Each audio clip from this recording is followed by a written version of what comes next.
Hello, everybody. Can you hear me? Yeah.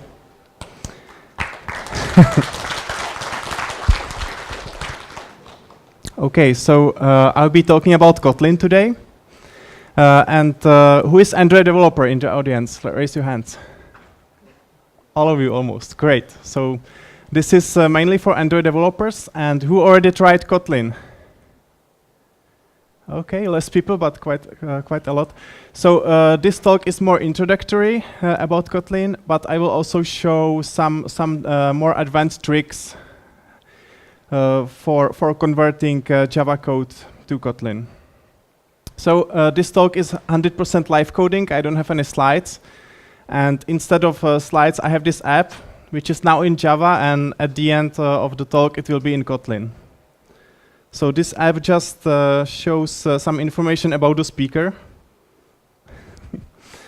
So let me introduce myself. My name is Vavra. I am CEO of my own company. We work on an app called Saddle Up. It's an app for sharing group expenses. Maybe you know Splitwise, so we are a competitor, and we are quite successful. I'm also a Google developer expert for Android, and I'm organizer of GDG Prague. We are organizing DevFest like this one in Prague in November, if you want to come. We are now selling tickets. And all the code from this talk is available on my GitHub. This talk was actually inspired by a Medium post I wrote on my Medium. So I wrote this post about dealing with nullability and Kotlin, and it was hugely successful. I have so many reactions. So if you want to repeat my talk, you can also read the blog post later. Okay, so let's dive into the code. So first, let's go through the Java code. So you understand this simple app. So we have one model class, which has some information about the speaker. This is typical Java model class with all these ugly methods. And this is the main activity. So on the top are just views. Here are some variables, and in onCreate I call find view by ID, standard Android stuff. Here I load the data. It's assumed that it's loaded from the network or something, but here I load it just statically. I update the bottom text. The bottom text is either push the button or the GitHub URL. And when I press the fab, I show the data about the speaker, and I also set the GitHub URL. It's also assumed that this is somehow downloaded from the network or from somewhere. And I update the bottom text. And if the GitHub URL is longer than 2, I change the color. And this is just a code how to standard Android stuff. How I bind the views to the model. So in my company we have this naming convention that all the views start with V. It's just our naming convention. I think it's kind of nice because you immediately can see what's view, which starts with V, and what's like class variable like property, which starts with M. And that's it. Okay, so now we can start converting this app in Kotlin, and I will show you some nice Kotlin features in the process. So the first part is to enable Kotlin in your Java project. And Android Studio has this helper here, configure Kotlin.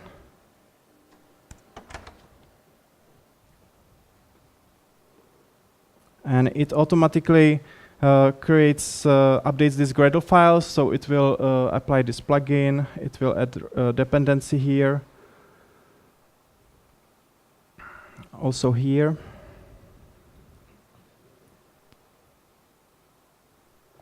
So after the Gradle sync is done, I should be able to use Kotlin in my app. Okay, so that's done. And now let's start converting classes into Kotlin.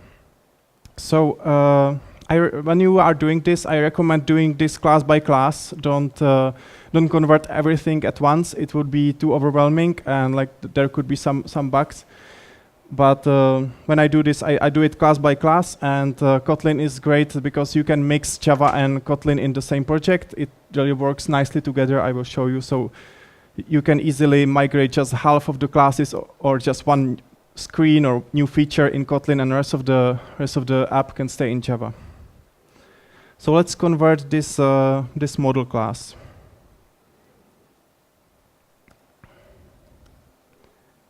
IntelliJ has again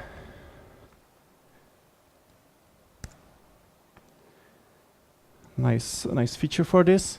So it created this class in Kotlin. It's a little bit shorter. It still have this ugly generated methods. And so you can see some changes from Java. For example, functions are fun in Kotlin, and the parameter types are at the end, not in front. This question marks means that this type can be nullable. We will go deeper into nullability in this talk. And let's run it now and see that it works. So we have one class in Java, one class in Kotlin, and it should work with no problem.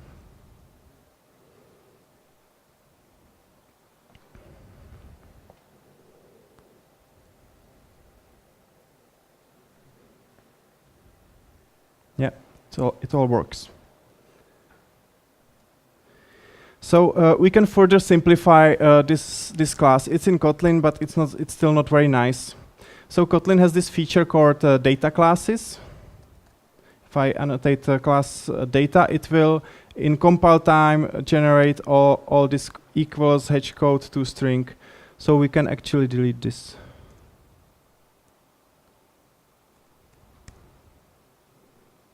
And IntelliJ is giving me suggestion that I can remove also this. So it's much nicer. I usually also indented the data classes, so it looks nicer.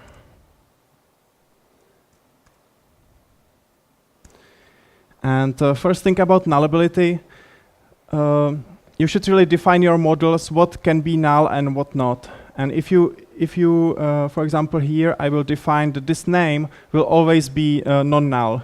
So I don't have to care about nullability anymore for the name.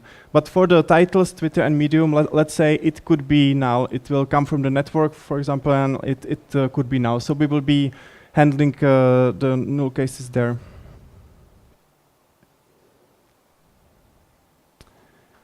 Okay.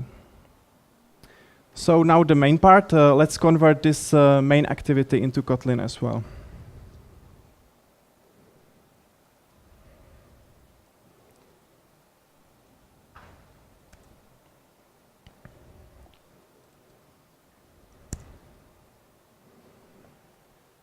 And that's it, it's in Kotlin.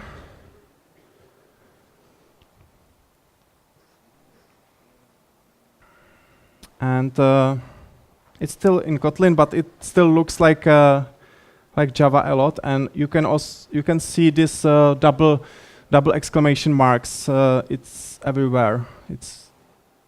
And so this looks that it's really not nice code. What it basically means is that on all these places when there is this double exclamation mark, you can have null pointer exception. In Java doesn't care about nullability, so null pointer exceptions are common. Here, Kotlin actually makes you think about it. So if you leave the double exclamation marks, it will crash on null or it could crash on null pointer exception. But we will actually get rid all of them and make the code much more cleaner and less prone to bugs. First, let's start with removing all this find view by ID. Kotlin actually has direct support for this find view by ID. So for that, you need to apply plugin.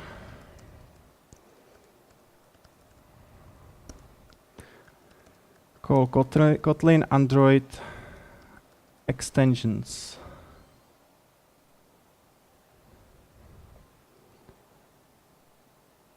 Okay, so now it should work.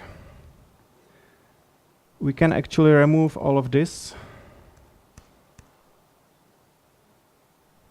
And this.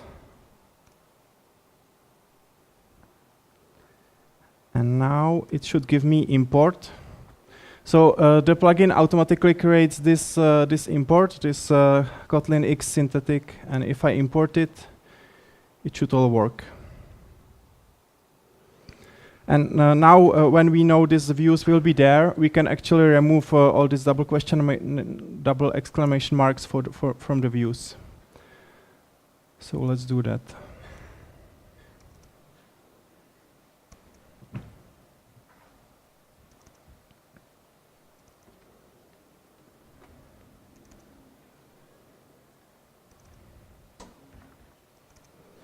Okay, so we got rid of some. But we still have more exclamation marks left. So next, let's deal with this model variable. So this model variable is actually initiated in the onCreate method. So it will actually never be null in practical sense, because it's created just in the onCreate. For these cases, Kotlin has a keyword called late init. So you can annotate it like this, late init, and it means that this is initiated like when the class is created, in Android case in onCreate, and you don't have to care about nullability then. Of course, if you don't initiate it in onCreate, it will crash like similar to null pointer exception. So you should be careful. And now IntelliJ is telling me where I can remove all of this. So let's do that.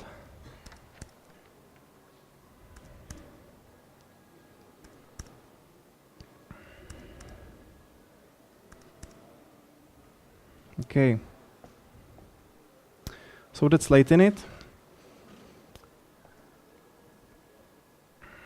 And now let's go to this show data. So we have this null check here. We do this null check, but then we access the variable. We know it's not null, but we still need to do this double exclamation mark, which is not nice. And for this, there is a trick to use the let function in Kotlin. So let me show you.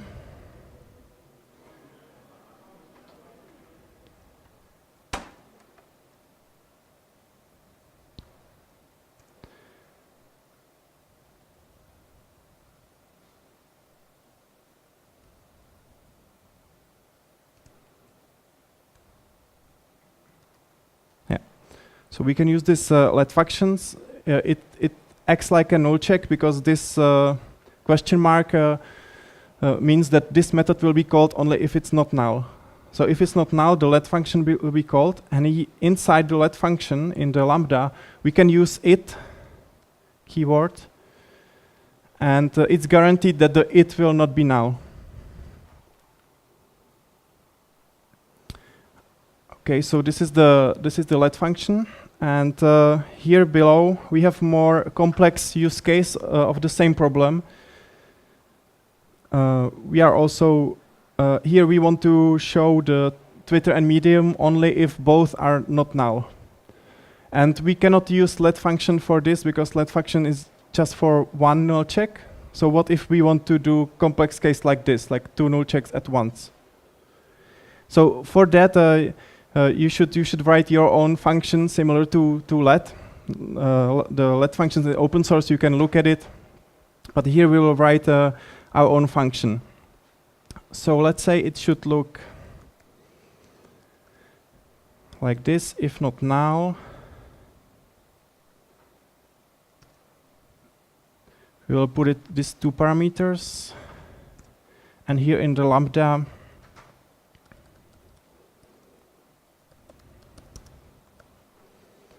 we should get it like this and use it.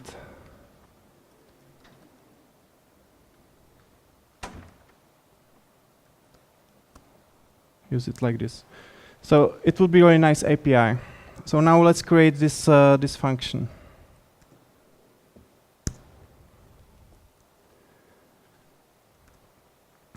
So this will be generic. This will not be just for this one case.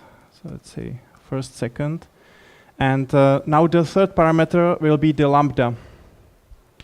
So this lambda is an example of higher order function, another great feature of Kotlin. You can create functions like functions as a parameter. That's a higher order function. So this lambda will have will return 2 values, 2 strings, which are not null. And higher order functions, you need to write unit. And let's call it both not null. Okay, and now let's implement it.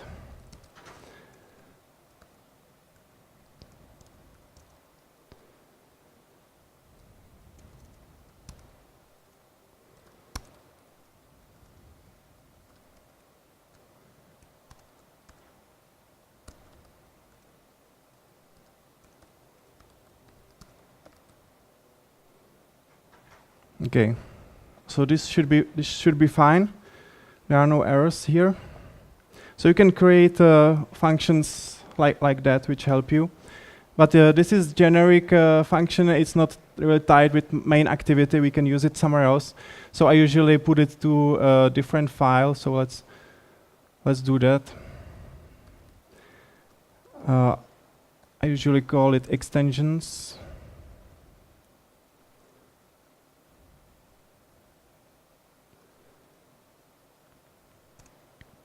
We need to make it public, not private.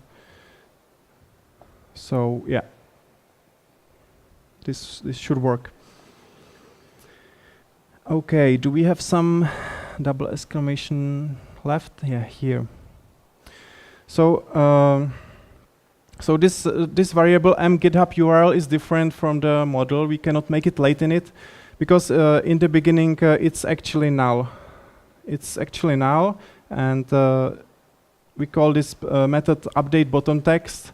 And when it's null, it displays this default text, push the button.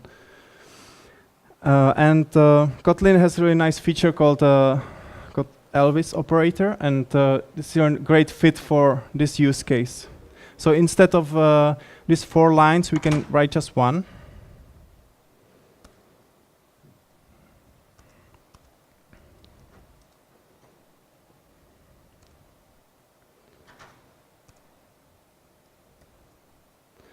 Like this.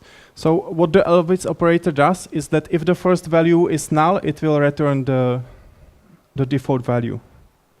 So it's a very nice shortening of the code. And how about this double exclamation mark? So we know, like as a programmer, like I know that I just set this value, mGithub URL. I know it's not null, but I still need to check for nullability, which is, it gives you this error. Because it's a mutable property and could have been changed. Like it's true, like if I have different threads, for example, some other thread can change this to null, because it's a mutable property. But I know in this case, in this app, it will never be null. So for these cases, I use this as last resort. First, I try all these other tricks I showed you, like the let function, let init, stuff like that. But for the last resort, that I really know that this cannot crash, I will try to crash on my own terms. That means if it will crash, it's like a error of the programmer, and I want to have nicer exception than just the generic null pointer exception. So Kotlin has function for this called check not null.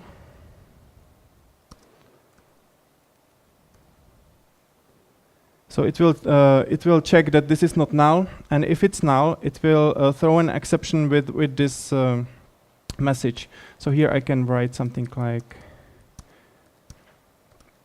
GitHub URL is empty.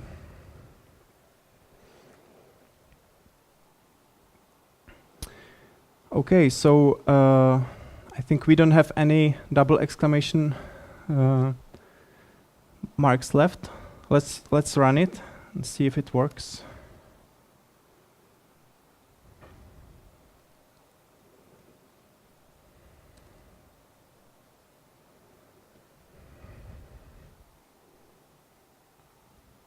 Yeah, it still works. Do I still have time? Yeah. So I prepared, in case I have more time, more content for you. So, so another part of Kotlin for Android is a library called Anko, and it's really great library, especially for Android developers, which can simplify a lot of stuff. It's mostly known for creating layouts in code and not in XML, but I don't actually use it in our app for that. But there is much more less known stuff in Anko, which is really useful for like everyday Android development. So let me show you a few of those. So first we need to add dependency to Anko.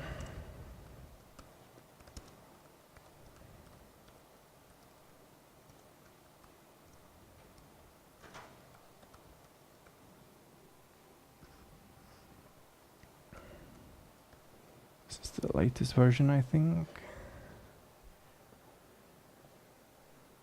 Okay. And one of the nice features of Anko is, for example, creating dialogues. So creating dialogues is the API for dialogues is not really nice for in Android, but in Anko is super simple. Let me show you. So you create this alert, and here you write the title.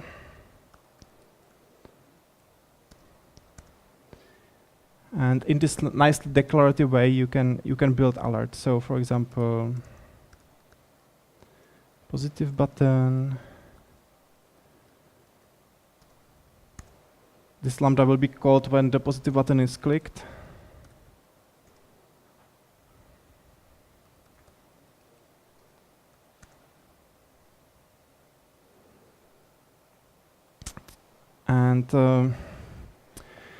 And another nice feature of Anko is toast, for example. So the API is simple. You just write toast and message here. And it also simplifies working with intents a lot. So they have function for sending an email, for example.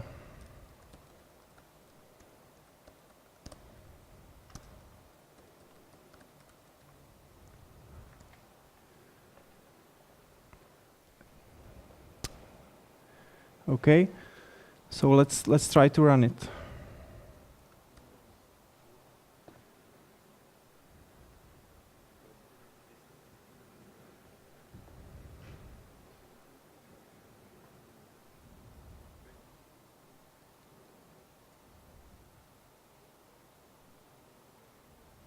Oh. I forgot to call the show.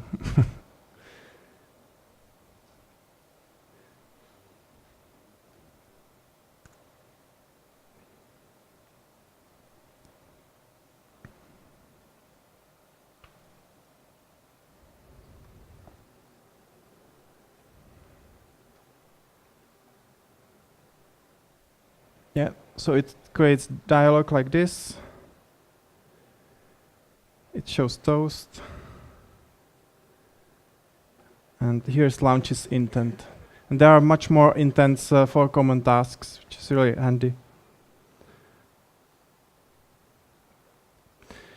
But what's great about this is this shows the power of Kotlin. That like all of these are extension methods, And you can write extension methods for your own specific use case. And especially on Android, a lot of APIs are kind of like hard. You have to write a lot of boilerplate.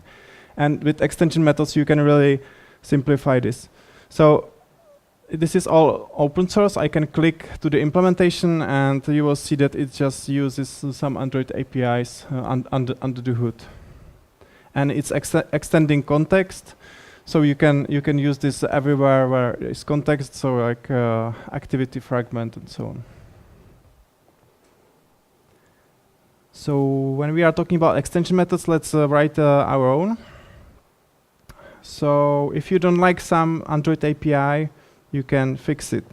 So for example, I don't like this API setting visibility. For me, it's just boilerplate. I don't want to set visibility all the time. I want to call just show like this. So this can be easily done.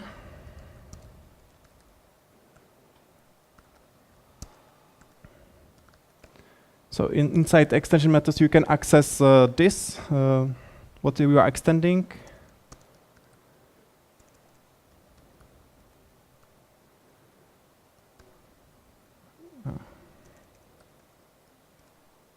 Like this. So you can create this, these methods in these extensions, and here you can use it as a nice API.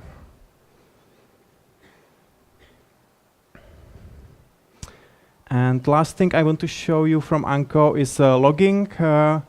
Login on Android is the API could be better, because every time you have to pass the tag, which is just kind of boring.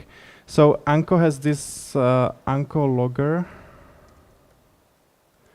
So if you just implement this interface anywhere you want to use logging, it will actually take the class name as the tag. So in the Android log, the tags will be based on the class name. And now I don't have to do like log d. But I can do like think like this.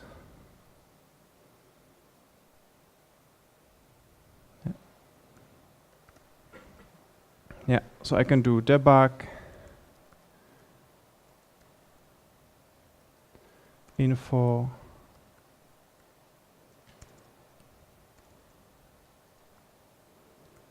error and stuff like that. So it's just nice API. It's just using extension functions. You can go into the code anytime.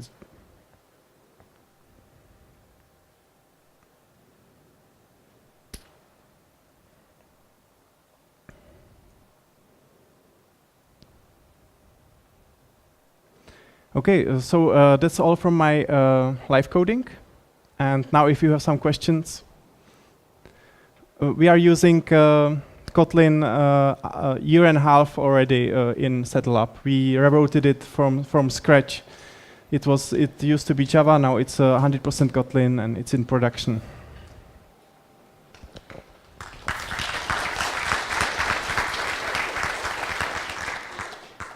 Thank you for your speech. Does Anko logger support WTF log level? Yes, it does. Okay, I'm sold.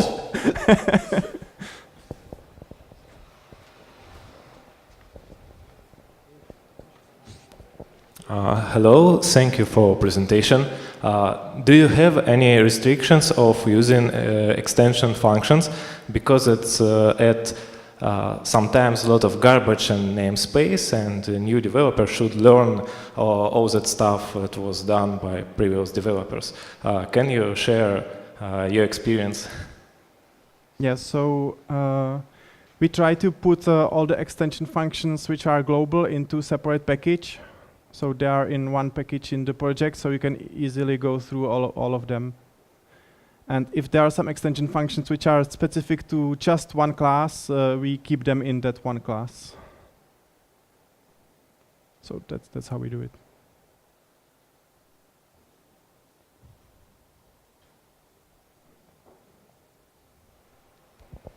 Hey, thanks for the talk. So I tried to use Kotlin extension, but it has one problem that it only supports like same case for XML and for the like Kotlin code. By that I mean when I create a layout file and I have my ID written in camel case, it generates Kotlin code as camel case too. So like, what's convention you follow when you develop? Do you keep camel case in XML and do camel case for like variable names in Kotlin, or you create like snake case in both XML and Kotlin? Yes. So because of this, we switched to camel case in the ID names in the layouts. We use camel case, and we also have this naming convention with the V. So it's always V and then name of the widget in the camel case. I think it's easier than do some mapping between snack case and camel case.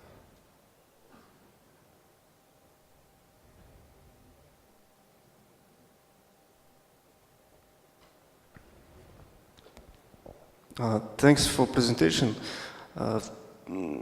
Tell please how to customize layout for dialogues, for alert dialogues, for example. Which dialogues? Alert.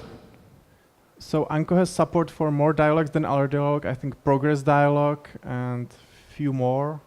It doesn't support totally everything. But you can always write your own extension methods and extend it if you want.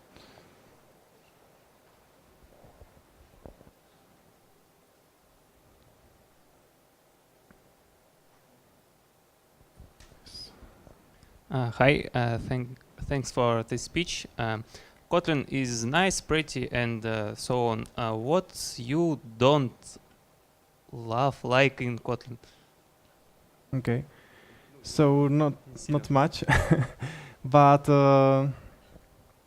we had some problems with in the beginning. We had some problems with the instant run.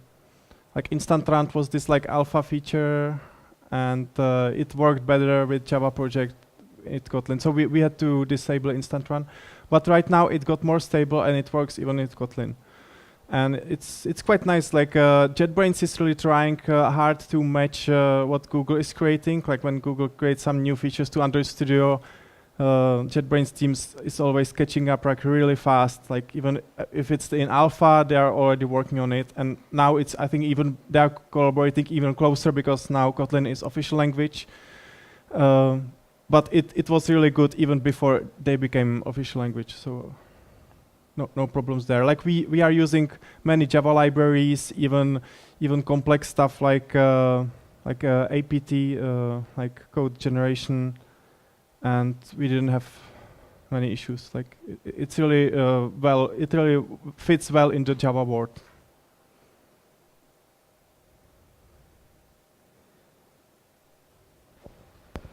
Thanks for presentation, but in your example you show alert dialog with Anko extension. Okay, what about memory leak? Because you show alert dialog with lambda function for backward callback. Yes, and when we rotate device, activity was recreate, yes, but alert dialog contains link on our activity, and we have memory link. So LR dialogues actually are lost after the rotation. So after you lose this, after you rotate, it will disappear. And if you want to keep it, then you have to use dialog fragments. Mm-hmm. If you are using dialog fragments, then it will stay. But Anko just supports just this normal LR dialogs. Okay. So there is no link to the activity. Like there is no leak. I understood.